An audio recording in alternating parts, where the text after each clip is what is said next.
In the Kingdom of Sunhollow, where the rivers shimmered like glass and the trees whispered in the wind, there stood a tower taller than all the rest.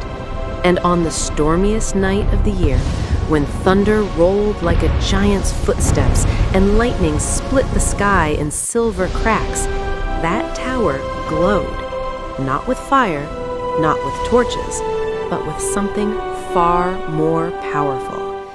High above the kingdom lived Princess Liora, and her hair was not like anyone else's. It was long, longer than the castle staircase, longer than the royal banners that danced from the towers, and it shimmered like living sunlight. When Liora walked, her golden braid flowed behind her like a river of light. When she laughed, it sparkled, and when she felt afraid, it glowed brighter. For weeks, Liora had felt something strange in the air, a whisper in the wind, a watching presence, as though her light had been noticed. Ancient books in the castle library carried an old warning.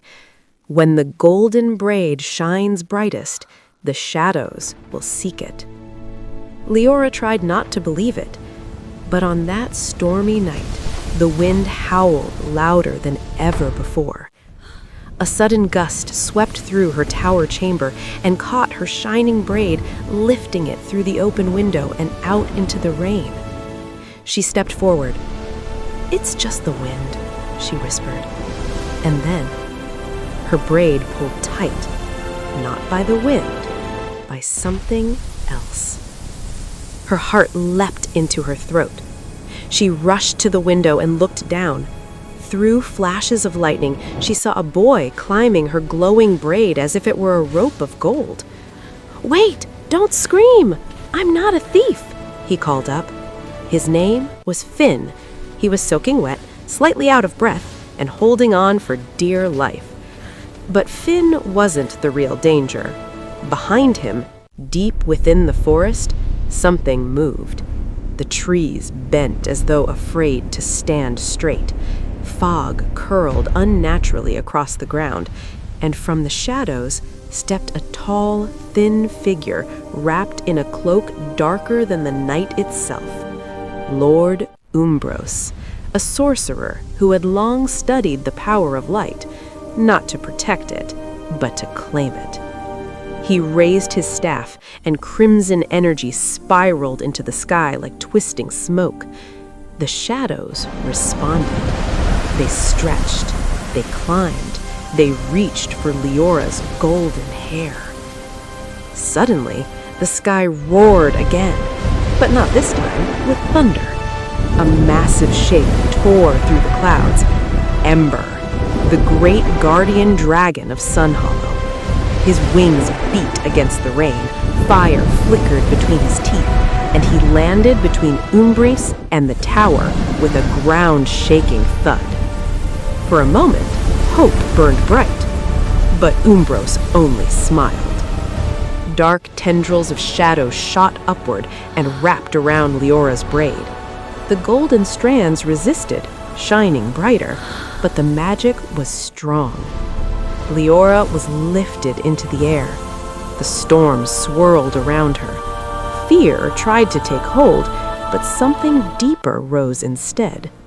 Understanding. She wasn't just a princess with unusual hair. She was the keeper of something ancient.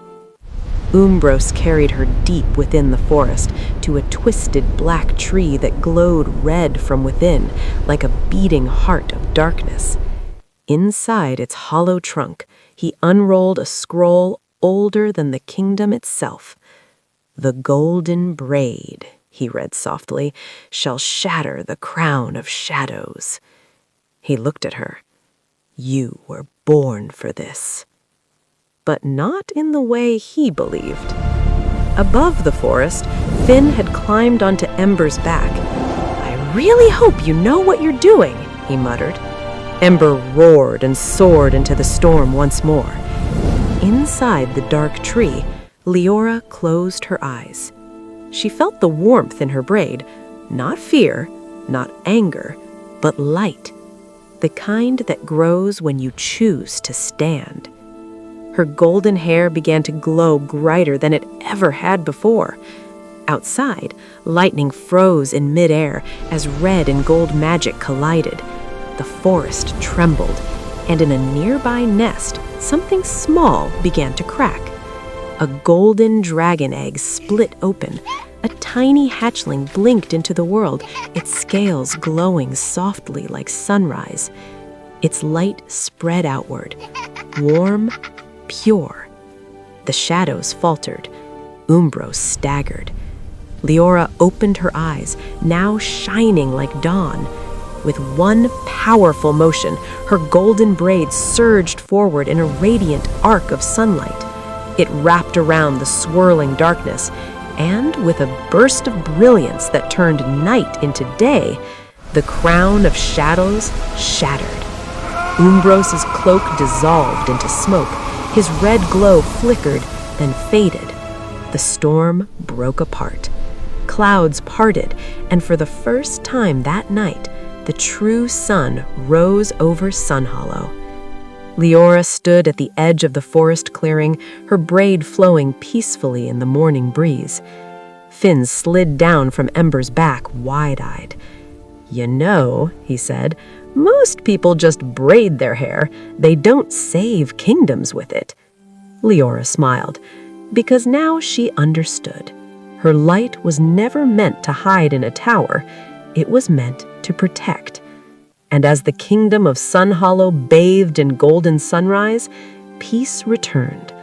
But deep in the forest's farthest shadows, a faint red ember still glowed. Because shadows may fade, but they are never truly gone. And every light has another story waiting to be told.